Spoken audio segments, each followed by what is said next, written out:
everyone, and welcome to Katharine's Creatures. This is a series where I get to talk about and discuss various creatures, beast beings, the like, pulled from mythological folklore and references worldwide. And I always like to preface by saying that I know I'm not a linguist, so there's almost a guarantee that I will mispronounce something at some point. And I apologize in advance. I am trying my best, but I'm also aware that that's a possibility. Now, today we're going to be actually talking about a category of mythological entities. And this category is called the Aswang, and they're from Filipino folklore. So think of Aswang as a term that's like an umbrella term. And underneath that can encompass all sorts of different witches, werebeasts, vampires, ghouls, and another kind of grouping that I had not heard about before, which is viscera suckers. But again, all sorts of like evil entities can be categorized and fall under the category called Aswang. So what I want to do today is talk about some of the traits that are seen in the majority of those entities that fall under the Aswang name. Now, as a category as a whole, it is or was labeled one of the most feared groupings of creatures for many, many years, and noted by even the Spanish colonists that came into the area as late as the 16th century. They are truly terrifying entities of all sorts. Now, some of their similarities that they share is more often than not, they are nocturnal. Daylight, and actually during the day, that time weakens them, and they lose most, if not all, their magical abilities. So they prefer to stick to the night when they're stronger, more powerful, etc. They are seen more often in and around cemeteries and the woodlands, but being a highly adaptable grouping, they still can figure out how to live alongside people even within cities and towns, so they could be living right next to you. And that's frightening as well. Now, certain things you can certain traits that help identify them, they're afraid of light. And actually, because of that, they dislike light at the very least.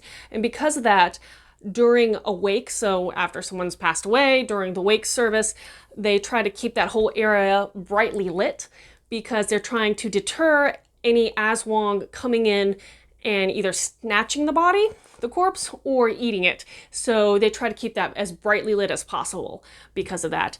Aswang don't like loud noises. So they prefer quieter areas. And again, so loud noises can disturb them and cause them to flee. They do have a taste for human flesh, which is interesting because though they are categorized as unclean entities, or thought of that way, they like the purity, I guess, aspect of human flesh, and they don't like eating foods with a lot of spices. It's something they're actually try to shy away from that, so that's maybe some kind of trigger, especially in Filipino cooking where there are lots of spices used in the cooking, so they do avoid those kind of food sources and stick to the more human flesh nature.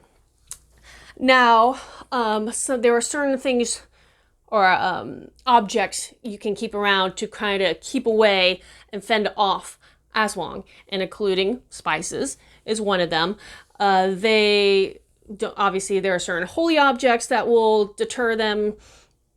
They don't like or keeping around things like stingray tails, large crustaceans. They don't like vinegar, salt, ash, urine. But who likes that?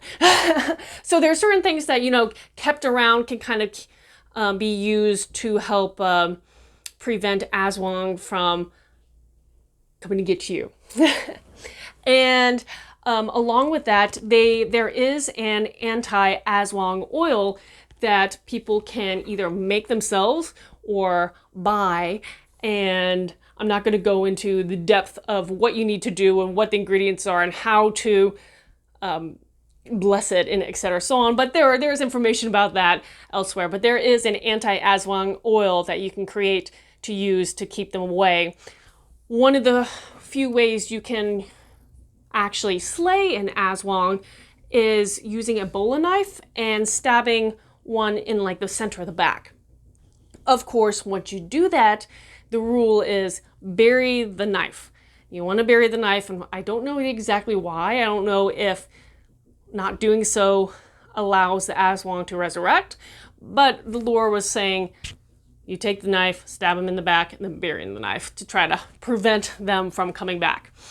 And so, again, Aswang is an interesting category because there are so many other specific creatures, and they all have their own lore in their subcategories under this one. But I just wanted to talk about the general concept of Aswang today and go into that because I just thought I found this one out this past week, and I thought it was pretty cool.